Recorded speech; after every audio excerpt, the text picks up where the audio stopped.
নমস্কাৰ সকলোকে পুনৰবাৰ স্বাগতম জনাইছোঁ মোৰ এটা নতুন ভিডিঅ'লৈ। এতিয়া মুচিৰ তৰকাৰী খোৱা দিন আহি গ'ল, চ' ভাবিলোঁ এটা মুচিৰ ৰেচিপি লৈ আহোঁ আপোনালোকৰ বাবে। ব'লক তেন্তে আৰম্ভ কৰোঁ। প্ৰথমে মই অলপমান হালধি দি পানী লৈছোঁ। এইখিনিত মই কঁঠালখিনি কাটি ৰাখিম যাতে ক'লা পৰি নাযায়, আৰু হাতত ভালদৰে মিঠাতেল সানি লৈছোঁ যাতে কঁঠালৰ আঠাখিনি হাতত নালাগে। আৰু এতিয়া মই এয়া কাটি লৈছোঁ। কাটিবলৈ অলপমান টান হয় বাৰু, সেয়েহে অকণমান কাটোতে মোৰ দিগদাৰো হৈছিলে বাৰু। এতিয়া মই এনেকৈ চাৰিফাল কৰি ল'লোঁ কঁঠালটো মাজেৰে।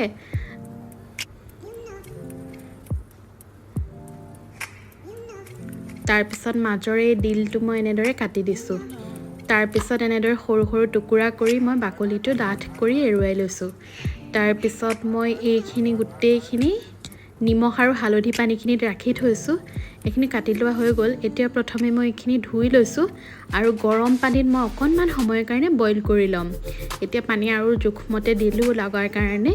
তাৰপিছত ইয়াত মই অকণমান নিমখ দিছোঁ। নিমখ দিয়াৰ পিছত প্ৰায় মই 20 মিনিটছমানৰ কাৰণে বইল কৰিছোঁ। তাৰপিছত এইখিনি বইল হৈ গৈছে অকণমান। এতিয়া মই এইখিনি কাঢ়ি দি মই অলপমান ঠাণ্ডা হ'বৰ কাৰণে ৰাখি দিম। তাৰপিছত ইয়াত মই চয়াবিন দিম। চ' চয়াবিনখিনি অকণমান গৰম পানীত দি ভালদৰে ধুই লৈছোঁ, অকণমান নিমখো দিছোঁ। এতিয়া মই মছলাখিনি ৰেডি কৰিম। তাৰ বাবে জিৰা লৈছোঁ, ধনিয়া লৈছোঁ।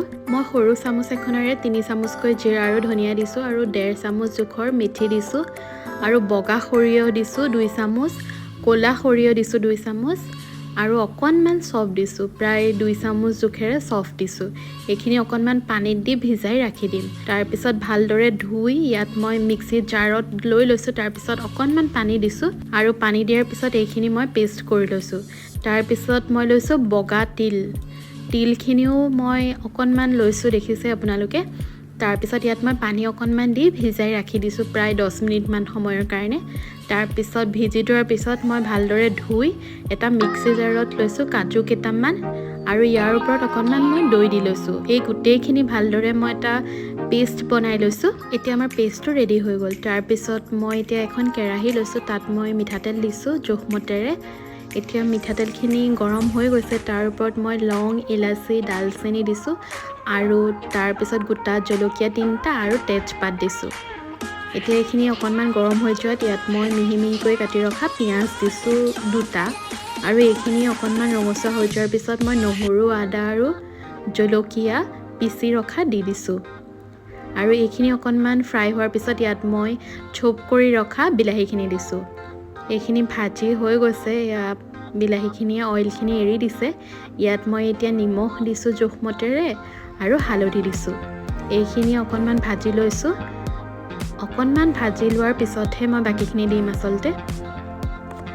আৰু এতিয়া ভাজি হৈ যোৱাৰ পিছত ইয়াত মই পিচি ৰখা মছলাখিনি দি দিছোঁ।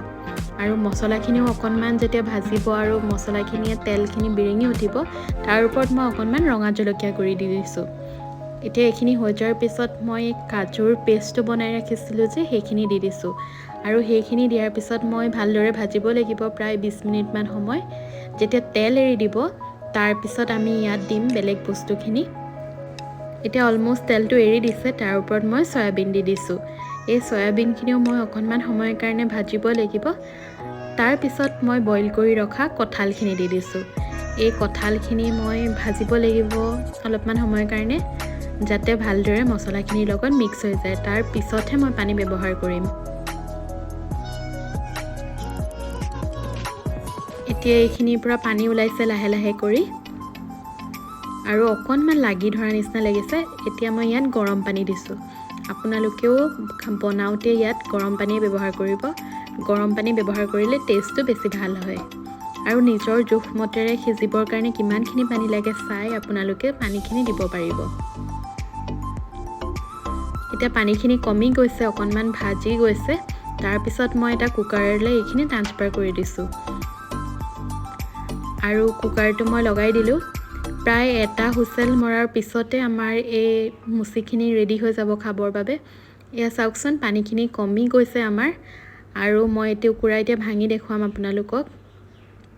এয়া চাওক, ভাঙি দেখাইছোঁ, ধুনীয়াকৈ ভাং খাই গৈছে এইখিনি, আৰু ভালদৰে সিজি গৈছে। এতিয়া এইখিনি হৈ যোৱাৰ পিছত ইয়াৰ ওপৰত মই মান ধনিয়াখিনি অকণমান দি দিছোঁ যাতে ফ্লেভাৰটো ভাল আহে। আৰু এতিয়া আমাৰ এই তৰকাৰীখিনি খাবৰ বাবে ৰেডি হৈ গ'ল। আপোনালোকৰ বাৰু ৰেচিপিটো কেনেকুৱা লাগিলে মোক এবাৰ কমেণ্ট কৰি জনাবচোন আপোনালোকে। আৰু যদিহে ভাল লাগিলে তেন্তে ভিডিঅ'টি লাইক কৰিব, কমেণ্ট কৰিব আৰু শ্বেয়াৰ কৰি দিব। যদিহে মোৰ চেনেলটোত আপোনালোক নতুন হয় তেনেহ'লে চেনেলটো ছাবস্ক্ৰাইব কৰিবলৈ নাপাহৰিব। আৰু মোৰ নতুন নতুন ৰেচিপিসমূহ পাই থাকিবৰ বাবে কাষতে থকা বেল আইকনটো প্ৰেছ কৰি দিব, যাতে ন'টিফিকেশ্যনসমূহ আপোনালোকে সকলোতকৈ আগতে পায়।